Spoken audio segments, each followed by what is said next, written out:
I say, this is the quote-unquote judo style. And if you ask my honest opinion, it probably comes from judo. It's not a traditional Chinese. This more is a traditional Chinese, right? Because this comes from the combat, right? In other words, combat became sport, became combat. But this is a huge influence on judo on shuai jiao, particularly at the beginning of the Republic period, because they were looking at the Japanese. Japanese were, well, judo was the great example of why they looked at Japan. Japan was the Asian nation that modernized and got the respect of the West.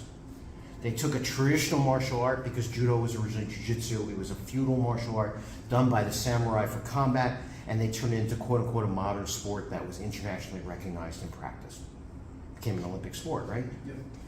So, Chinese said, well, how do we do that? We used to be the #1 nation in the world, right? We certainly were the #1 nation in Asia, now we're like second rate.